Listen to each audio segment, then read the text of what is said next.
Joining us now, Sheriff David Clarke. Sheriff, live in Milwaukee. Great to have you with us. Give us an update. Thanks, John. I appreciate it. Update, there's still too much chaos going on. We're watching the collapse of the social order. We're watching the collapse of law and order and the rule of law. In my assessment, and I ran a counter riot operation in August of 2016 in Milwaukee, and I was able to quell it after one night of rioting and looting because we had a more effective plan. We were very aggressive early on, and that's what you have to do. I think in some of these instances, the law enforcement is playing patty cake. I support the calling into the National Guard. I support the president's threat, if you will, to call in the U.S. military. And the reason I do is because these riots are well beyond, because they've grown, they're well beyond the capacity of local law enforcement. Look, local law enforcement was designed to be peacekeepers. That's why they call them peace officers. This is war in some of these areas, and so I think some different tactics and different resources need to be called in. The longer this goes on, the worse it gets. It doesn't get better. You can't just wait for it to die out. Many of these governors have played patty cake with these criminals, these rioters, these agitators, these looters. And when you play patty cake with them, it just gets worse. Tell me about when you say patty cake. Like what? I mean, you were a sheriff in Milwaukee. Very, very volatile situation when you were there. You had a lot of tough instances. What do you suggest we do here? Give us a blueprint of action, because look, the message of George Floyd has been hijacked by rioters and looters that have nothing to do with the protesters. They come in behind him. They scope out the area. They've got U-Haul trucks, SUVs. They steal stuff from stores. Then they go across the river and they fence it. I mean, this has nothing to do with what happened, right? Well, yeah, and I think most of America knows that, and that's what I think the compounded the tragedy that happened in Minneapolis. But when you ask the question, what do we do? I mean, at this point, I think you have to use maximum force. That's the only thing that these left-wing anarchist group understands. And one of the things that worked for me early on in August of 2016 during the riots, the next night we didn't let them assemble. Okay, we didn't let them. What I mean by that is you can't let them stage. These are not peaceful protests. They're just not. And so, I didn't play that word game.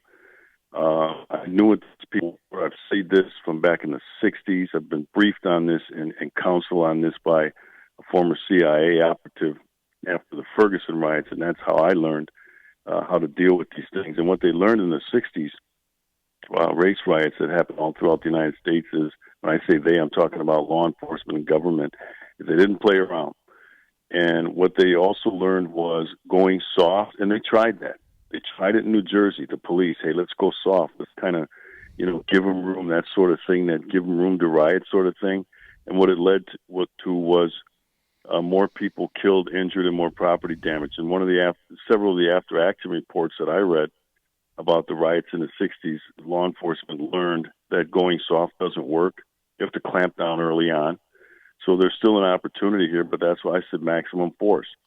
Curfews are in place in many cities, are being ignored. That's why I said the collapse of law and order and the rule of law. If you put a curfew in place, gosh darn it, you have to enforce it. And they're not doing that right now. So, the agitators have the upper hand. Law enforcement is on defense. We have to flip that calculus. Law enforcement has to go on offense and put the troublemakers, the crooks, the creeps on defense. How do you do that, Sheriff Clarke? Okay. Like I said, you can't. One thing I said, let me just set the stage here. I said this, tweeted this out yesterday, and I said it on Newsmax. By the way, you were on the other day on, I think it was Monday. I was there live. I saw you on TV. You look great. This excellent segment. I was on yesterday, and I'm like, look, talk is cheap, right? No more tweets, no more talks. What exactly are you going to do? So that's my question back at you. What do we do? Sure, there's certain hot spots, right? Hot zones. and mainly their business areas, mainly. And it's starting to spread because, like I said, when you don't clamp down early, this thing just gets worse and starts to spread. So what you have to do is you have to cordon off areas, especially the business areas, protect those businesses from property damage, and you have to set up a perimeter, all right? And nobody gets in after certain times. So in other words, there's a curfew, nobody gets in. What I'm seeing happen is people are calling for some rally somewhere, and they're saying, we're going to meet at 8 o'clock at such a location. All right, when you get that intelligence, you have to be there with, what I did was I set up strike forces in addition to cordoning off a perimeter in areas of the hot zone. And when we got information, hey, they're now staging over here in this neighborhood over here, then you send those strike forces of 15 to 20 officers to get over there to quickly jump on top of this thing, and you have to disperse them. This is a disorderly situation. And so in Wisconsin, the law is you have to announce this is a disorderly assembly, and you have to disperse. If they don't disperse, then you have to up the ante. What I mean by upping the ante, tear gas, rubber bullets, bean bags, that is less than deadly force. And that has to be used to disperse. When they're in a large group, that energy and momentum is hard to contain. But when they're running around, and that's what the tear gas is going to do, it's going to disperse them. The crowd is easier to control. So these kind of tactics were not applied early on. It's what I did on the second night, and it was very successful. So I would look at the plans at what some of these cities, and they're all doing it differently. I understand that. But I'll tell you what, the ones that aren't clamping down, those are the ones where they're having the most trouble and the stuff is starting to grow. There's only one thing that these left-wing radical insurrectionist groups understand, and it's force. It's maximum force. That is not being applied. So some people are being critical of the president, saying, well, he doesn't need to call in the military. Yes, he does at this point, because this thing has grown out of control. So when I say maximum force, that means you bring all of your resources to the fight, all of your resources, and you give your personnel the authority, like I did, to use all necessary, and this is the key word, reasonable force to preserve law and order. They have to return to law and order first. Then we can go on to figuring out, okay, what do we do after this? But until they get these things under control, this is going to go on. The longer it goes on, the longer it will happen. Look, I mean, I don't know what they thought was going to happen when they abandoned the police precinct Friday night in Minneapolis. I just don't know what that mayor thought was going to come of that, because basically what you told the looters and the those that were causing harm, not the protesters, they just want to go out there and protest the looters. I mean, the message you told them is you're in charge, not us. How did that mayor think this was going to end up? No, that guy's totally incompetent. He has no idea what he's doing. He's afraid right now. But one of the things that happened early on there was they gave these stand-down orders. I wish we would outlaw those things. You cannot put law enforcement officers on the front line in harm's way without giving them the authority and the resources to be able to defend themselves and to protect life and property. A stand-down order is basically you're giving the agitators the upper hand. You're giving them, throwing rocks and bottles. You could seriously hurt somebody hitting them with a rock. That is deadly force. And so the response to that needs to be that much force that overcomes that resistance. Okay? And this is what law enforcement officers understand. So when you're giving out these orders, they understand these things. But you cannot put them in harm's way. I find it unconscionable, John, that somebody would put a law enforcement officer in harm's way and say, well, yeah, just, take the rocks and the bottles and we'll hope this thing just kind of like dies down on its own. It just doesn't work. So they were in retreat from day one in Minneapolis. I don't know if they thought that would work. I knew it wouldn't. I'm watching this. Now it's, well over a week. And I just sitting back, just shaking my head because, like I said, I ran one of these counter riot operations. I know what I'm talking about in this instance. And in Milwaukee, it lasted one night. And I went on. You have to communicate with the public, okay? And I made it very clear. And I said the following day to the public, what happened last night will not repeat itself. And it didn't. But here's an important part, too. The mayor, tried to appease these individuals, right? And that's why they gave these stand-down orders. But, and we can't, in this chaotic situation, John, I'm getting tired of hearing this. I don't mean that toward you. I'm getting tired of hearing, well, there are some well-intentioned peaceful protesters. They've been infiltrated. And so when there's a mixture of peaceful protesters who are down there, with well-intentioned, but they're being used by these left-wing radical groups, now it's a mixture. You can't say, well, there are some peaceful protesters. You have to disperse all of them. Right. All of them. Right. Okay? And that's not being done. It's just they have to be dispersed. Let me ask a few questions. I got a few texts here from you. Let me see if I can find the one. Okay. I'm sorry. It might be Corey in Williamsburg. I'm not sure who I got 50 texts, so I can't find them. I just got a text from a listener, and you can text me back if it's you. Wants me to ask you the question: did the fact that the president threatened to deploy the military did that add fuel to the fire? No. What did I just say? You have to at this point apply maximum force. You must communicate with the people, and you must tell them, here's what's coming if things don't settle down. I don't think he added fuel to the fire. Like I said, this is war in some of these areas. You have law enforcement officers. There's one in Las Vegas the other day, shot in the back of the head with an errant shot, okay? Mm-hmm. What do you mean adding fuel to the fire? We got people in harm's way. We have citizens in harm's way. We have business owners in harm's way. We have law enforcement officers in harm's way. What do you mean adding fuel to the fire? That kind of approach, playing soft, playing footsie with these agitators, is exactly what they want. They want you on defense. They want you in retreat. That does not work. We have to restore law and order in this country before we're able to move forward. Okay, and don't you agree with me that, and I'm not the only one saying this, everybody in America is saying it, but instead of talking about the injustice that happened, the murder that happened in Minneapolis, instead of talking about that and what changes we need in the system, we're talking about controlling riots. I mean, it doesn't even, if you have a cause, the cause is, okay, black males are being, too many times, they've been killed unarmed by white policemen. So how are we going to deal with that? But we're not talking about that now. We're talking about how to not have your store burned down and looted. Yeah. Well, first of all, let's back up a little bit. Let's put some facts into this equation here, because facts matter. And it is a myth that so many black males are being gunned down by law enforcement officers. There is no data, and there are studies abound. There's research abound. There is no data that supports that, okay? These are one-offs.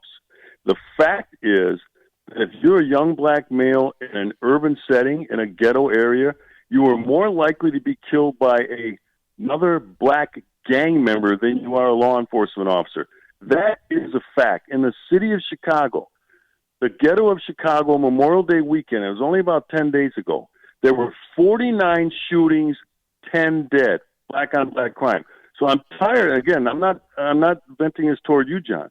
But this stuff that's thrown out there, there's no factual basis for it. 49 shot, 10 dead in Chicago. In Milwaukee, Memorial Day weekend, 13 shot, 4 dead. No riots, no outrage, no calls for justice for those individuals, those 14 individuals that were killed. And that's what I mean. This is a mask. This thing about, so many black males are being gunned down by police officers. I want somebody to show me that data, because it doesn't exist. I've already done the research on it. I've been doing it ever since Ferguson. It does not exist. So what we have to do is stop using these slogans, this propaganda, these myths, and let's start talking about the truth. If there's some things going on that people aren't happy with in terms of police mistreatment, there's a process for it. And it's not rioting and looting. And if they had that same outrage with the black-on-black crime that exists, and I'm talking about murders in the United States, then I'd say, okay, we're comparing apples to apples here, but we're not. They overlook that. They, meaning these race baiters, they overlook the 49 shot and 10 dead in Chicago in the United States of America. That was one weekend. That goes on in the summer in Chicago and some of these other hotspots every single weekend. So I don't want to hear from people talking about black males are being gunned down in the streets by law enforcement officers. There's no data to suggest. I'm not saying it never happens, but if it happened the way that the black-on-black crime does, I'd say, well, we got to talk about something here. So I say, let's talk about both. But the people on the left, the media, they don't want to talk about the black-on-black crime, which occurs in larger numbers than law enforcement use of force. And I'm going to continue to push back on that, because once that lie gets out there and is repeated, then people think that it actually happens. So I say, show me the data to suggest that black males are dying at the hands of law enforcement officers in larger number. The fact is, white males are more likely to be killed in law enforcement confrontations than black males. So I want to add some truth to this, and I'm going to always fight back on these myths on there about the use of force by police officers, in our ghetto areas. All right, couple of texts here. Jeremy in Chesapeake says, I want to ask Sheriff Clarke, do you think that the militarization of police, i.e. police getting military surplus equipment, bazookas and half-tracks and tanks and things, is part of the problem? The militarization of police? No, we're asking these people, law enforcement officers, we're asking these people to do a very dangerous job. In some of these situations, they've been outgunned, okay? Here was my philosophy. As a law enforcement executive, I was putting people in harm's way every day by sending deputies out into the street, right, to serve and protect. You must give them all of the resources that you can to protect themselves and to protect life and property. You must have that in reserve. And so this militarization, some of these are war zones anyway. When 49 people get shot in the city of Chicago in a weekend with 10 dead, that is a war zone. So, when you get barricaded subjects, that's when that high-powered stuff comes out. I'm not going to send a law enforcement officer into a barricaded man situation where the barricaded man is firing shots, errant shots out at law enforcement without the capacity to quickly get that thing under control and get that suspect in custody and neutralize that threat. So, I would say if people don't like that, okay, we could talk about it, because we arrive at our authority through the consent of the governed. But then don't ask me to put a law enforcement officer in harm's way. Don't ask me to do it, because that is unconscionable. All right, text here from Corey in Williamsburg. He says, Sheriff, no one fact checks mass media, Sheriff. Your voice in John's show helps. So you got a fan there. Let me just ask you the final question here, Sheriff Clarke. Is there legislation? Because normally protesters. One question I've been asking is, what do you want, right? Because normally when you protest, you have a want, right? You have an ask. Like I told a story when my father, who was anti-communist and supported the Vietnam War, took me at 7 years old on his shoulders to a huge protest in Central Park against the war to show me how protests work in America, and it's okay to have an opposing view. But they had an ask when they did the sit-ins or any of that happened. They had an ask: get out of the war, get out of the war in Vietnam, stop the bombing of Hanoi. They had an ask. What is the legislation the protesters want in relation to what happened to George Floyd, the murder of Floyd? I don't know what it is they want. First of all, if we're talking about change, and people have to be more specific in saying, we need change, we want change. Those are technical fixes, John. Legislation. We have enough laws. Legislation. Those are technical fixes. What we need are a adaptive fixes. Adaptive fixes require a change in behavior of people. So if we want law enforcement officers to change their behavior, that's fine. If we also have to have the underclass in these ghettos change their behavior. We have all these urban pathologies that really create these hotbeds for this, and then a catalyst comes along like a law enforcement officer incident and blows it up. We have ineffective parenting. We have fatherless homes. We have questionable lifestyle choices like joining gangs, like alcohol and drug abuse. So those are just a few of the urban pathologies. I want to see a change there on behalf of the individual. But too often we look, and when I say we, the liberal media, well, we don't want to blame the victim, and I say BS. Both sides need to change. This is always a one-way street that we're trying to fix law enforcement. No, we need to fix the ghetto. That's where we need to start.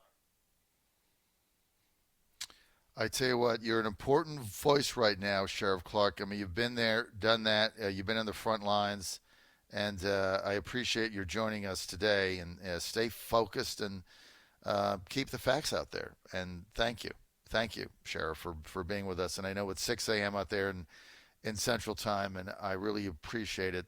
My pleasure. Very interesting times we live in. Justin Fairfax, the Lieutenant Governor of Virginia, just put out a statement that he was going to march tonight with the protesters and break the curfew that the mayor put in place. That's irresponsible. I mean, if you're going to have a curfew, why does he march with the police? Why doesn't he go down to the front lines and march with and stand and get rocks and bottles thrown at him? You know, this guy's just pandering. That's the guy that was accused of rape, right? Mm-hmm. Yeah. He was accused of it. Enough said. Look, I've defended him on that because there was no due process, so I have the ability to separate things out. But I got to tell you, you have a curfew, and then you got the lieutenant governor of the state saying that he will march with people defying the curfew of his own government. These are all Democrats. Then the mayor of Richmond, LeVar Stoney, had a curfew the other night. The curfew was ignored. Police in Monument Square gathering, defying the curfew, sprayed tear gas, doing what the mayor said. The mayor then furloughed them without pay.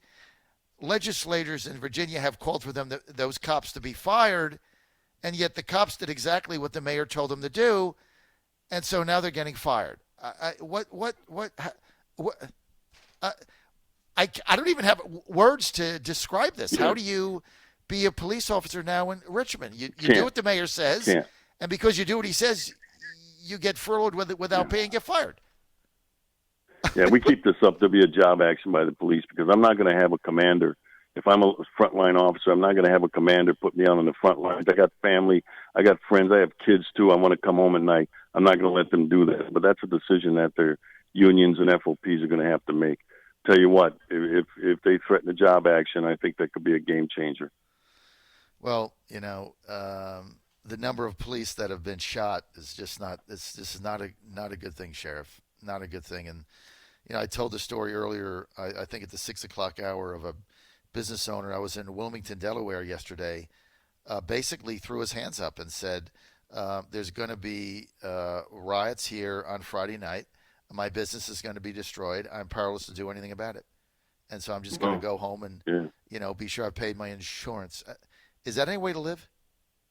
Is that not what's in the happening United now? States of America. Not in the United States of America, it's not. Anyway, Rufus, our when Democratic listener, said, accused of rape. Yeah, I mean, look, I've defended Justin Fairfax. Rufus, there's no Republican in America that has defended Lieutenant Governor Fairfax more voicefully than I have against these rape charges because there was no due process. So don't be sending me texts, all right? There is not a person in this country that has defended Justin Fairfax except Joe Morrissey and me with more vigor. I believe in due process. I don't care what party he's in. So stop sending me text. Sheriff, thank you. I appreciate it. Pleasure. Thank you very My much. pleasure.